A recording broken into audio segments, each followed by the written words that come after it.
2014 से एनडीए की सरकार केंद्र में चल रही है। इसको ग्राउंड लेवल से, ग्राउंड जीरो से विकसित करना है किसी सरकार को, तो किसानों पर तो ध्यान देना ही पड़ेगा। आप देख रहे हैं जनपद न्यूज। केंद्रीय वित्त मंत्री निर्मला सीतारमण की ओर से रविवार को संसद में आम बजट 2026 प्रस्तुत किया गया। आम लोग, आर्थिक मामलों के जानकार, कारोबारी के साथ साथ राजनीतिक दलों से जुड़े नेता बजट पर अपनी प्रतिक्रिया दे रहे हैं। इसी कड़ी में भारतीय जनता पार्टी के वरिष्ठ नेता रितेश सिंह ने आम बजट पर क्या प्रतिक्रिया दी, सुनिए। ये बजट को तो हमसे बेहतर आप लोग जानते हैं। बजट को आम जनता के पहुंच तक बताया गया है। सबसे प्रमुख बात है कि जिन चीज़ों की ज़्यादा आवश्यकता थी, ब्लड प्रेशर, शुगर जैसी बीमारी जो आज घर घर में है, उसके प्राथमिक इलाज के लिए जितनी भी मेडिसिन ज़रूरत होती है, आप देखे होंगे कि उनके एक टैबलेट की कीमत, शुगर की दवा 250-300 रुपये में एक कैप्सूल आता है, जिसको एकदम न्यूनतम दाम पर उसको लाने की पहल की गई है। ये उदाहरण दे रहा हूँ।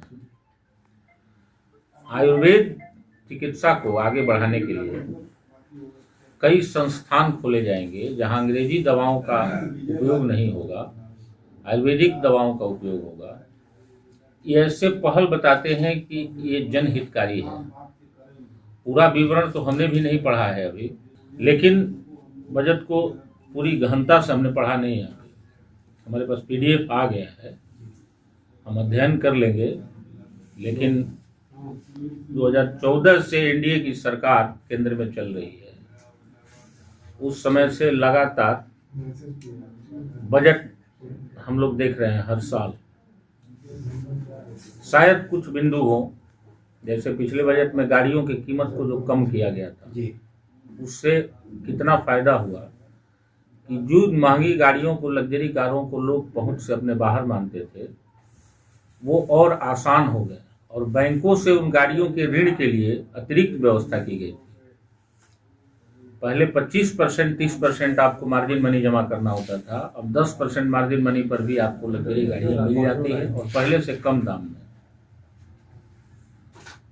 तो अभी बजट पर बहुत विशेष हम व्याख्या नहीं कर पाएंगे, लेकिन जितनी जानकारी हमें मिली है, जितना हम सुने हैं, जितना पढ़ सके हैं, उसके अनुसार एकदम आम जनमानस को ख्याल में रखते हुए, उनकी उपयोग वस्तुओं को ध्यान में रखते हुए बजट दिया गया है। और बिहार के लिए तो खैर जो मिला है वो तो हमारे नीतीश जी भी गदगद है, माननीय मुख्यमंत्री जी भी कई वर्षों से वो प्रयासरत थे, जो अब की बार के बजट में मिल गया है।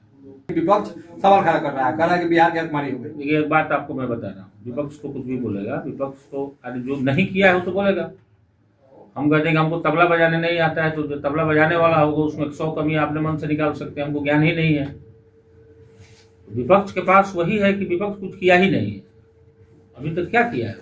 जब रही बात किसानों के लिए, देखिए बजट में किसानों की व्यवस्था को रखा गया है। सबसे अहम बात है कि देश को ग्राउंड लेवल से, ग्राउंड जीरो से विकसित करना है किसी सरकार को, तो किसानों पर तो ध्यान देना ही पड़ेगा। किसान जब तक मूल रूप से विकसित नहीं होंगे, तब तक देश का सर्वांगीण विकास संभव नहीं है। किसानों के लिए खेती में लागत और किसानों को खेती से मिलने वाली आय, ये दोनों को ध्यान में रखना पड़ेगा। इस बजट में कुछ हद तक ख्याल रखा गया है, जो आवश्यक है, अभी और आवश्यकता है। किसान को आप डेवलप जब करेंगे, क्योंकि किसान में कोई जाति नहीं है, ये जान लीजिए। किसान सभी जाति के हैं। मैं इसीलिए किसान कह रहा हूँ कि किसान ग्राउंड लेवल से अगर विकसित होंगे, उनके पास वही एक साधन है आय का।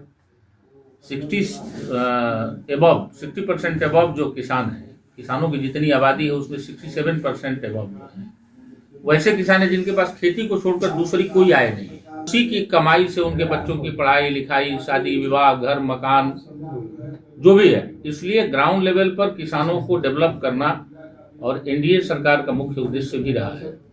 मानक मूल्य किसानों का, फसल की कीमत उनको मिल रही है कि नहीं, जहां नहीं मिल रही है या जहां उपलब्ध हो चुका है रेट, वहां पर खरीदारी की जा रही है कि नहीं सरकार के द्वारा। अगर नहीं की जा रही है तो वहाँ अधिकारियों पर कार्रवाई भी हो रही है, शोकॉज भी हो रहा है।